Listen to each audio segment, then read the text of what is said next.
Congressman, thank you for coming on. And that is quite a statistic. I'll repeat it just so people can get it in their heads. That 60% of small business, according to this study, will close within 6 months of a cyber attack. I mean, it just puts them out completely. 6 out of 10. What do we do about it?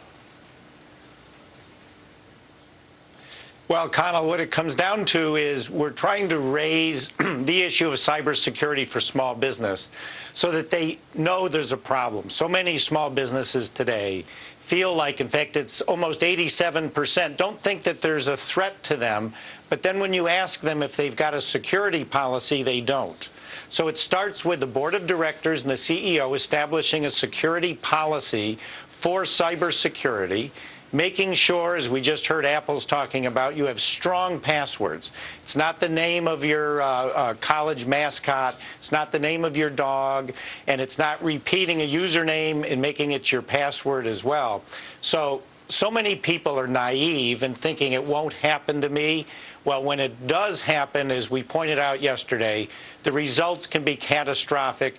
A cyber attack accessing your bank accounts, rerouting your phone numbers to where when the bank calls to verify the transfer, it's been redirected to the criminal and they're giving it the A-OK. And the next thing you know, tens of thousands, hundreds of thousands of dollars are leaving your bank account. And you don't even know it's happening. Now, what have you found from looking into this? Because you say that there's this whole philosophy out there of, oh, it can't happen to me. Is there anything to that? Because just thinking about it logically, you might say, well, if I'm a hacker, I'm going to go out and attack the biggest business I can and get the biggest bang for my buck, so to speak. Is that normally what the hackers are doing, or are they going after the small businesses now as well? What are you seeing? Well, no, that's the thing. 20% of all attacks today are on small businesses with fewer than 250 employees. Those are the companies that think it won't happen to me. Well, it is happening, and the results can be catastrophic. It can be the theft of intellectual property, designs, your financial plan, your customer list, all of the information on your employees, their Social Security numbers.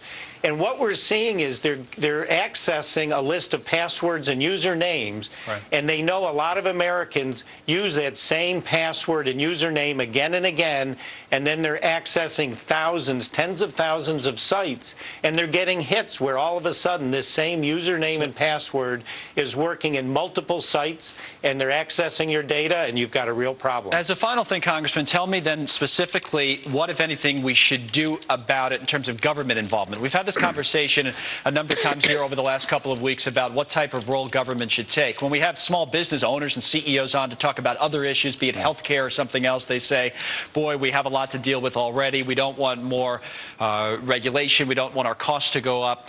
So what's the role of government, and what's the proper kind of line to draw in the sand on that? Well, you've made a good point, and our position now is on the Small Business Committee shining a spotlight on cybersecurity and the need for small business to be more diligent than they are and to understand they are under attack. But we're also going to be very cautious in making sure we don't have regulations on the reporting of an attack and the things that might not be something a small business can do, and the cost to have that capability would be quite onerous. So it's that fine line between not having regulations that would add cost to small business, but making sure small business knows they just can't sit idly by and understand they have an attack when it's too late. All right. They've got to have policies in place. They've got to educate their workforce, password security, and encrypt their data. Good stuff out of Congressman Chris Collins on a very important issue, joining us out of Buffalo today. We want to point out in the next hour here